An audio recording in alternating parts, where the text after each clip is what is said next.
Unahin po muna natin itong kay Jerry Green, Cyril Panta. Ang sabi po niya rito, ang kautusan daw na nasusulat sa Juan ay intuli. Ibig sabihin daw po ng intuli, ito ang kautusan sa ilalim ni Kristo na dapat nang sundin ng mga Kristiyano. Hindi na nomos ang dapat sundin. Kapatid na Jerry Cyril Panta, kung sino man po yung nagsabi sa iyo, ay mapapansin nyo, bakit kaya doon lang sa Juan ang binabanggit niya? O, ang kautusan daw na nasulat sa Juan, bakit masyado namang bias at selective? Ano? Bakit hindi niya, kung matibay ang ganoong paniniwala, ay dapat sabihin na sa buong bagong tipan, ganun, o kaya sa buong Biblia, ay sinasabi na ang intuli na lang ang natitira sapagat ito ang kautusan ni Kristo. Bakit sa Juan lang? Ganun pa man, ay hindi rin garantiya na tatama kahit na ang aklat lang ng Juan, ang kanyang pagbabatayan, mga kapatid, ay hindi rin po magiging kapanipaniwala na intuli na lang ang susundin at ang intuli ay tumutukoy sa ilalim ng kautusan ni Kristo na dapat sundin ng mga Kristiyano. Ayan, kasi historically speaking, mga kapatid, ay alam naman natin, nagsimulang tawagin Christian ang mga tagasunod ng Panginoon ay doon sa Gawa 11:26. Ano po? Yan ho ay nung matapos na umakyat na ang Panginoon sa langit. Ano po?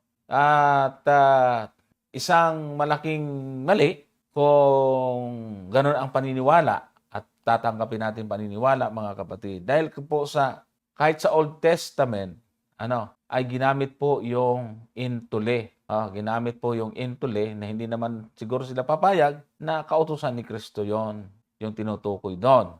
At para po ninyo maintindihan, dapat ay meron po kayong tinatawag nating Septuagint. No? Meron po kayong Septuagint na ito po ay Greek Old Testament. No, kasi sa Septuagint, mga kapatid, sa Greek Old Testament, ang Genesis 26:5. Basahin natin muna ang Genesis 26:5 ay nakasulat po diyan, sapagkat sinunod ni Abraham ang aking tinig at ginanap ang aking bilin, ang aking mga utos, ang aking mga palatuntunan at ang aking mga kautusan.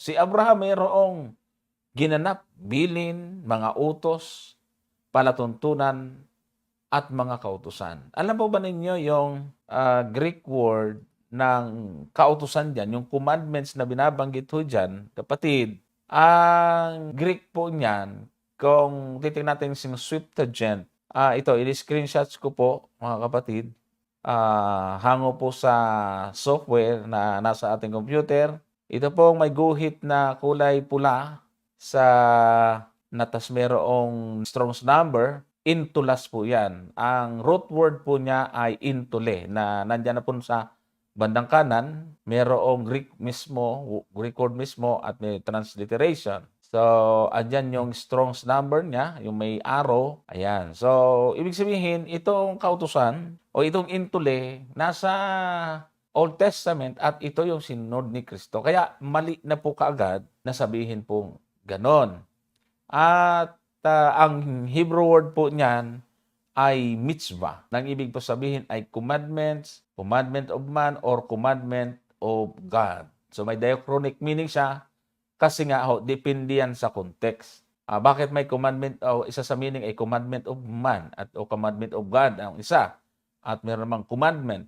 Dahil nga sa bagong tipan, mayroong personal na utos sa mga individual na ginagamit yung word na intule. Kaya nga, bagaman sinasabi po natin karamihan pag sinabing kautusan ay ikasama ang 10 utos, pero depende pa rin po yan. Hindi sa technical term para sa 10 Commandments, kundi depende pa rin po yan sa context.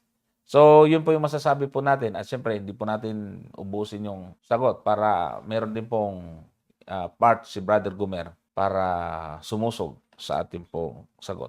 Brother Gomer? Okay, salamat Brother Johnson. Siguro, hindi ko alam kung yung nagtatanong ay kapatid or hindi kapatid, no? Aywan ko naman kung saan niya nga nakuha yung idea na yon na sa panahong Kristiyano ay intule ang susundin at hindi na nomos. Yun po ay talagang malaking pagkakamali sapagkat kung yun ay totoo, ay sana mula doon sa gawa, mula pag-akyat ng ating Panginoon, Brother Johnson, ay dapat hindi na ituturo yung nomos. Ano?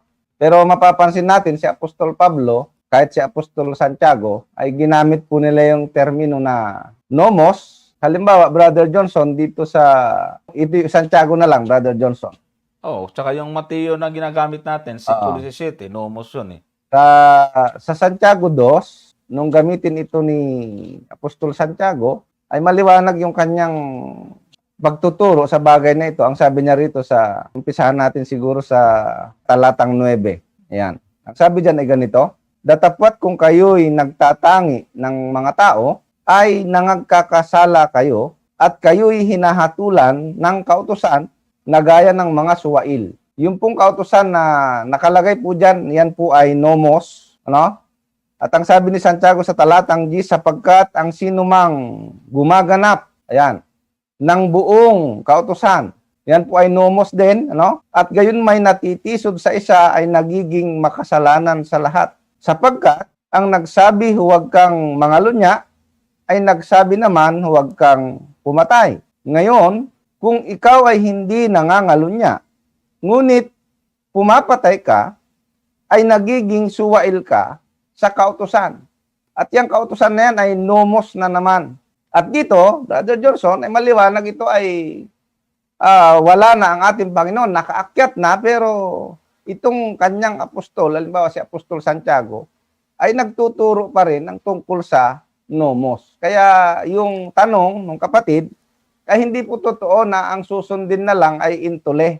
Kundi, yung paggamit kasi ng nomos at saka nung intule, ay depende po talaga yun sa context. Kasi hindi naman lahat ng intule na mababasa mo sa Biblia ay ang tinutukoy ay kautusan ng Diyos. Halimbawa, yung utos ng isang hari, ang tawag diyan ay intule, no? Intule. Utos. Kapag intule, utos sa Tagalog po yan or commandment sa English, no? At depende po yan kung kaninong utos. Yun ang pinag-uusapan natin. Ngayon, kung utos ng Diyos, of course, yun. Pero kung utos ng tao, hindi kasama. Halimbawa, Brother Johnson, dito sa Marcos, pansinin po ninyo, sa 7 ay ganito po yung ating mababasa. 2 utos po ito, intuli ang ginamit, pero, ayan, ang sabi niya rito, sa talatang 7, Marcos 7:7, Brother Johnson, kung maipapakita natin ito sa Greek, sabi niya, datapwat walang kabuluhan ang pagsamba nila sa akin, na nagtuturo ng kanilang pinakaaral ng mga utos ng mga tao. Yan pong utos dyan na tinutukoy, yan po ay intule, Brother Johnson. Pero, intule siya, hindi ng Diyos, kundi intule ng mga tao. At pagkatapos doon sa talatang 8, ang sabi niya, nilisan ninyo ang intule ng Diyos. Ayon. So nakikita niyo po ngayon yung paggamit ng salitang intule, ito po yung nagbabari, no? Nagbabago. Hindi siya talagang tumutukoy lang sa utos ng Diyos kasi nga may utos ang mga tao. At sabi niya rito, inyong pinanghahawakan ang salit-saling sabi ng mga tao. So ito yung maliwanag, Brother Johnson, na yung intule ay nagagamit din kahit sa tao, patungkol sa utos ng tao, at ganun din, of course, sa patungkol sa utos ng Diyos. Ngayon, doon sa sinasabi niya na hindi na dapat sundin ang nomos, abay, malaking problema. Kasi nga, nabasa natin dito sa sulat ni Santiago na yung nomos ay patuloy pa rin niyang itinuturo at nalalabag pa rin, Brother Johnson. Ayun po yun, yung ating maisasagot dyan sa tanong na yan. Yan.